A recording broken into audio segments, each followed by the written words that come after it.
Welcome back to the deep dive. Okay, let's unpack this. The world of AI isn't just moving fast, it's practically rewriting itself daily. It really is. And today's stack of sources, wow, it really shows us why. Our mission, as always, is to cut through all the noise, get those important nuggets, the surprising facts, and, the deeper insights. Basically a shortcut to being truly well-informed.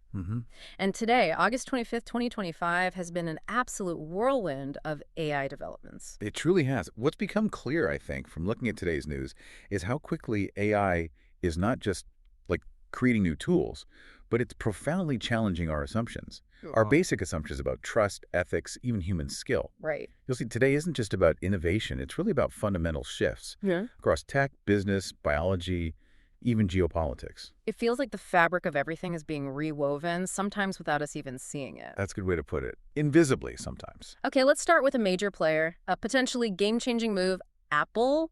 They're reportedly in early talks with Google. Of using Gemini, yeah. Exactly, to power a completely rebuilt Siri, which for iPhone users, this is huge, especially since, Siri's big upgrade has faced setback after setback. Pushing it to 2026 now, I heard. All the way to 2026. So the deeper insight here, I think, is that even these massive, vertically integrated tech giants like Apple, they're kind of admitting, maybe tacitly, that the pace of AI innovation is just too fast. And the talent war is too fierce. Exactly. Too fierce for anyone to truly go it alone. So this isn't just like a practical step. It feels more like a profound strategic concession.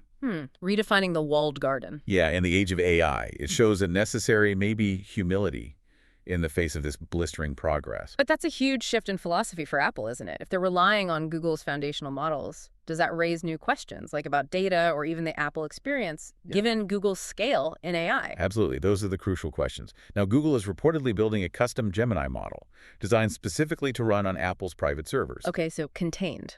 Supposedly. And they're already training a test version. But, the sheer amount of data needed for training and the potential for models to drift over time. These private setups might not be as isolated as we think long-term. Right. Apple's clearly trying to keep control. They're still developing 2 internal Siri versions, Linwood and Glenwood, apparently. Oh, yeah. And they've looked at partnerships with Anthropic, OpenAI, too. ChatGPT already helps with some Siri answers, remember? True. Bloomberg said a final decision is still several weeks away. So it's a calculated risk, really, trading some control for that cutting-edge capability. Okay, so collaboration pushing innovation. Speaking of collaborations, another big one just dropped. Meta. They announced a new partnership with Midjourney. Midjourney, known for that very distinctive aesthetic technology. Exactly, for future AI models and products. This feels like Meta acknowledging that sometimes, the best creative spark comes from outside. It's a smart move from Meta, I think. What's really remarkable is their willingness to look outside their own huge labs, beyond just poaching talent. Which they also do. Which they also do, yes. But to actually partner, to bring Midjourney's unique, almost ethereal visual vibe to its billions of users. They really do have a recognizable style. They do. It's a visual signature that's hard to replicate. Yeah. So this signals, I think, a new approach for Meta, pushing their own AI development forward in a really competitive creative space, especially for visuals. Okay, here's the question. Is true independence really sustainable when your core tech is so deeply plugged into Meta's giant ecosystem? Billions of users. Isn't there a risk that Midjourney's vibe gets diluted or influenced by Meta's corporate goals? That's the tension, isn't it? Right at the heart of these partnerships. Meta's chief AI officer, Alexander Wang, he confirmed it's a technical collaboration, combining teams, upgrading visual capabilities across Meta's whole lineup. So imagine Movie Gen. Yeah, imagine Movie Gen, even the research models like Dino V3.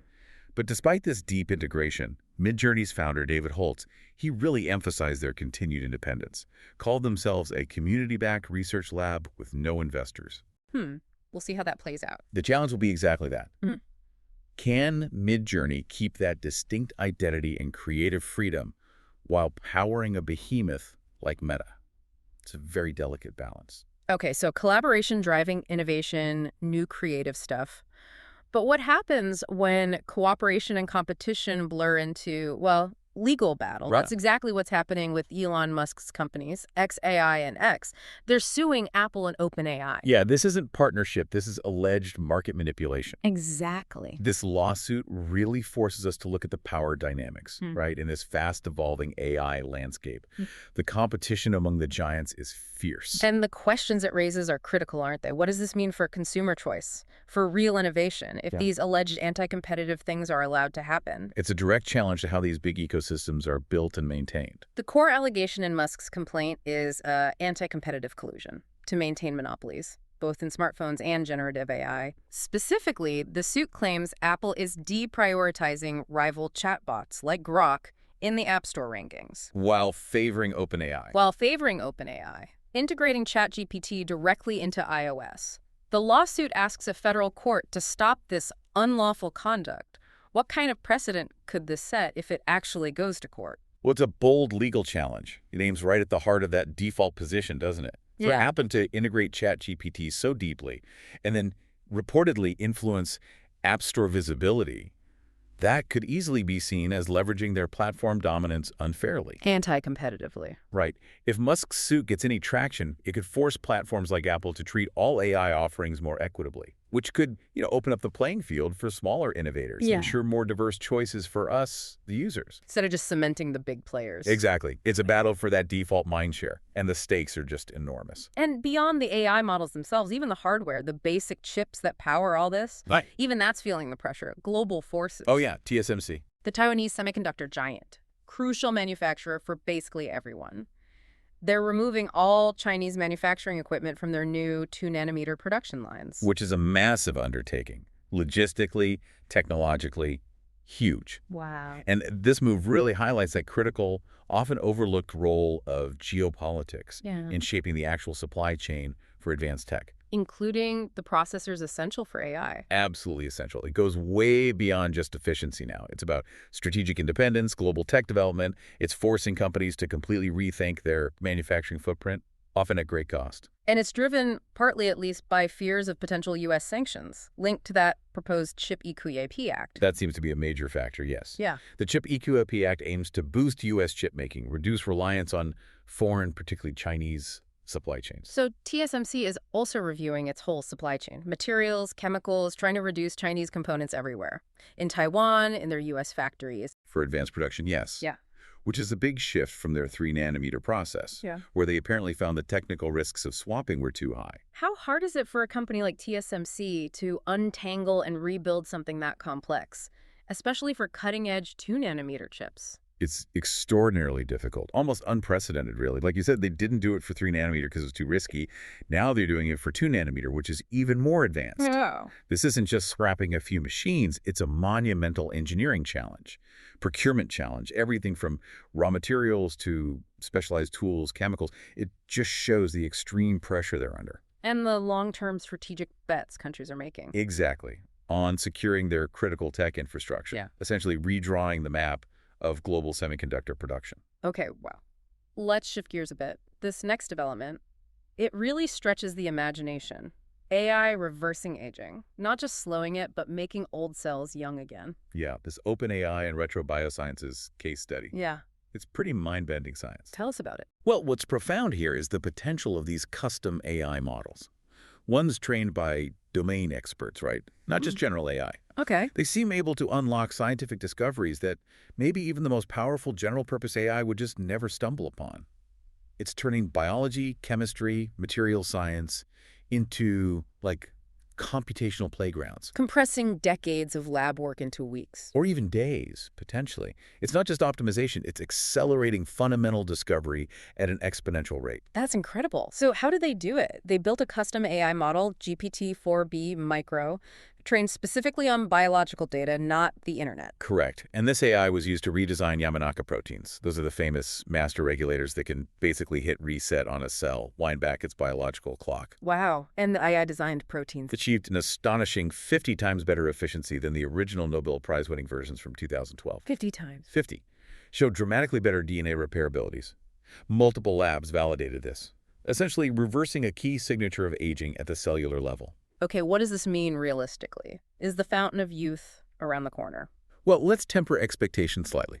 The fountain of youth for humans is still a very, very long way off. Yeah. But the implications for medicine, for anti-aging research, are staggering. How so? This isn't just incremental improvement. It's a leap forward in understanding and manipulating fundamental biological processes.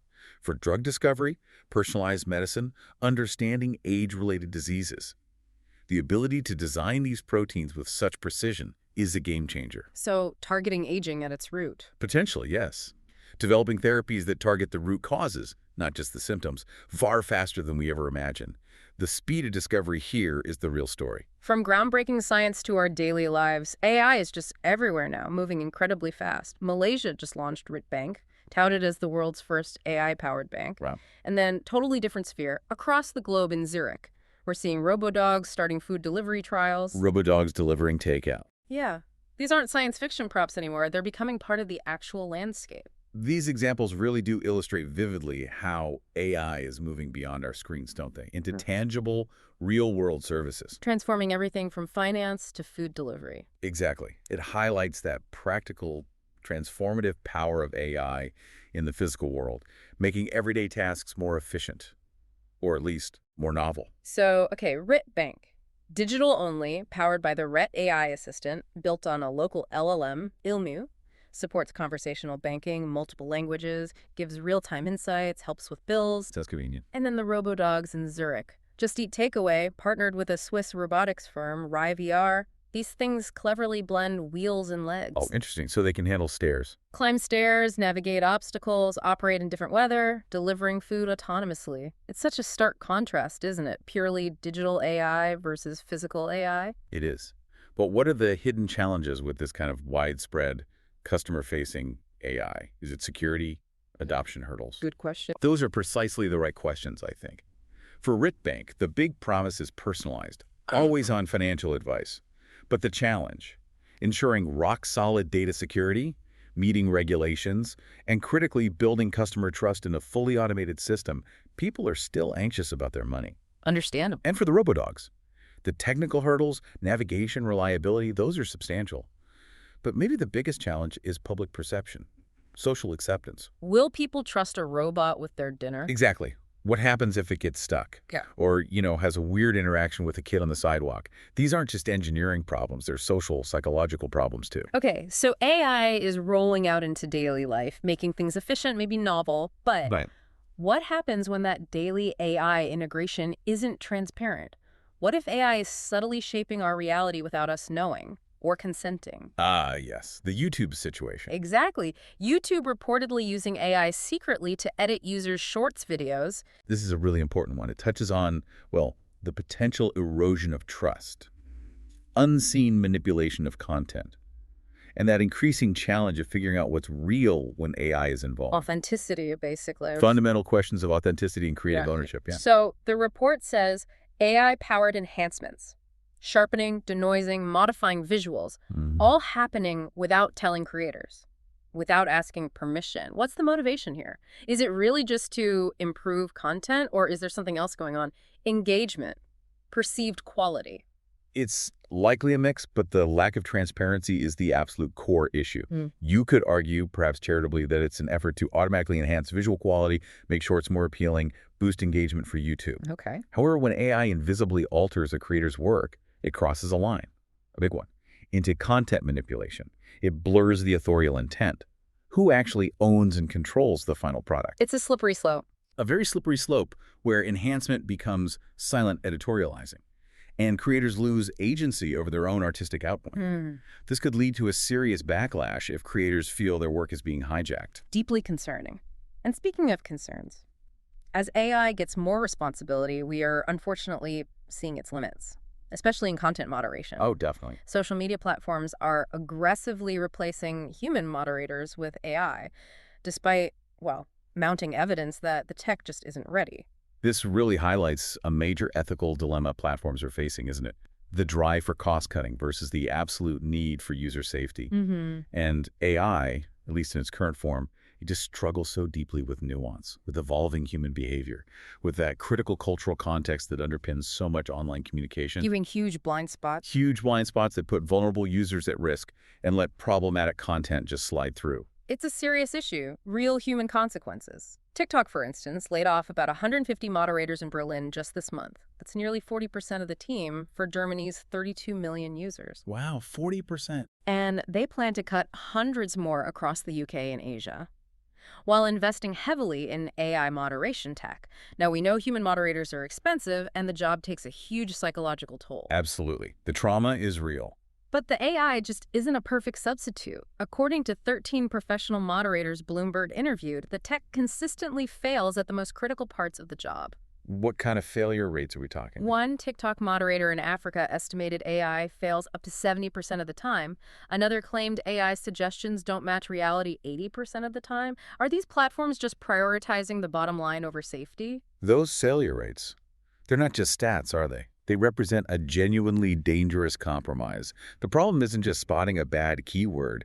It's understanding intent, sarcasm, cultural context, coded language that evolves constantly. Right. The examples are bizarre. Yeah, we've seen things like AI highlighting a low fuel gauge instead of a dangerous speedometer reading in a video, or identifying children as 17-year-olds, missing obvious contextual clues about violence or abuse, completely failing with regional dialects or cultural nuances. And the predators know how to game the system. Even more disturbingly, yes. Child predators are known to study platform automation tactics.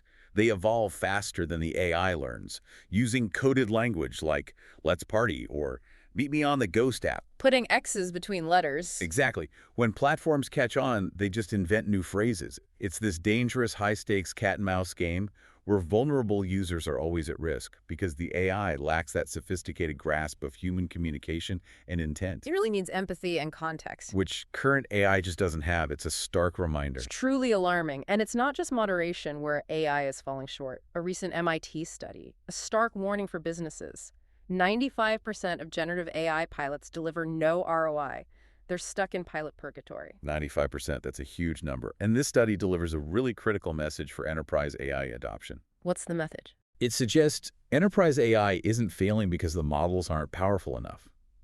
It's failing because they don't admit what they don't know. The real shift needed is from building just smart AI to building reliable AI.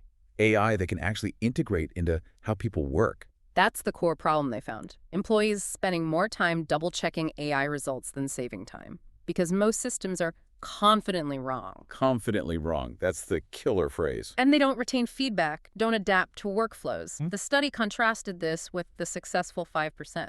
What do they do differently? The successful ones build systems that, one, quantify uncertainty, they give confidence scores, or even just say, "I don't know." Okay, that seems crucial. Two, they flag missing context instead of just bluffing an answer. Three, they improve continuously from corrections and accuracy flywheel, they called it. Learning from mistakes. And four, they integrate properly into actual workflows where humans make decisions. Why is it so hard to build an AI that just says, "I don't know"? Yeah. And why aren't more businesses demanding that? Good question. It's kind of counterintuitive, maybe.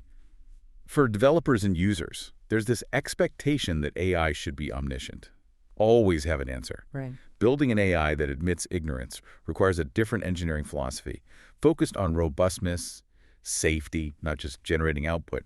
Businesses often prioritize speed and seeming intelligence in pilots, not realizing confident wrongness causes more friction than it solves. And we trust confident answers, even long ones. We do. As humans, we tend to trust confidence. Overcoming that psychological barrier for the AI and for us using it, that's key to getting past pilot purgatory. Would you trust an AI more if it sometimes said, "I don't know"? I think I probably would, yeah. It feels more honest. How do we balance speed versus verification in our actual workflows? That's the big question for implementation. It's a fascinating challenge. And this potential for over-reliance, it's not just an enterprise issue. It can impact critical human skills, even in medicine. Oh, yes. A study in the Lancet Gastroenterology and Hepatology warns doctors might become overly dependent on AI, leading to a degradation of their own skills. This is such a stark reminder of that potential for skill degradation when human expertise leans too heavily on AI tools. It pushes us to think about how AI should really function, doesn't it? As an augmentation, right? A co-pilot that enhances, not a replacement for critical human judgment and learned skills. Right. That balance is just crucial. The specific finding was quite telling. After a few months of AI-assisted colonoscopy, doctors' ability to detect polyps dropped from 28% down to 22% when the AI was turned off. That's a significant drop. In a critical diagnostic skill, even for experienced professionals. Are we seeing a broader trend here? Could the convenience of AI tools inadvertently dull our own expertise in other fields too? Absolutely. I think we are. It's not just medicine. Think about aviation.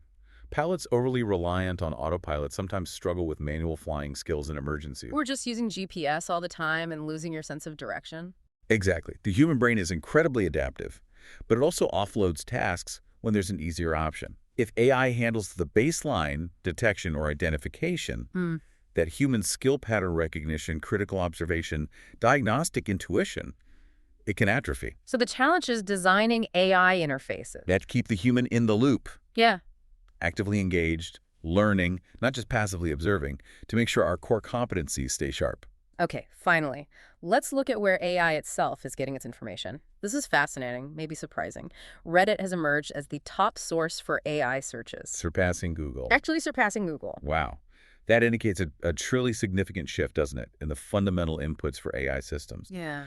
We're moving towards user-generated, discussion-based platforms as key knowledge sources, maybe more than traditional curated search engines. And that raises huge questions, right? About quality, bias, veracity. All of it. What kind of knowledge are our AI models being trained on? And ultimately, what kind of knowledge will they generate for us? The numbers are stark. In June 2025, Reddit accounted for over 40% of all LLM output citations. 40%. Almost double Google's 23.3%. Wikipedia was at 26.3%, YouTube 23.5%, both also higher than Google. So it seems like the collective, often unverified intelligence of online communities is becoming AI's primary teacher. That's quite something. What does this mean for things like filter bubbles, misinformation, or just the overall quality of AI-generated info? The implications are enormous. On one hand, you could say it democratizes knowledge input, but on the other, it introduces a whole new layer of complexity around bias and truth. Because Reddit is, well, Reddit. Exactly.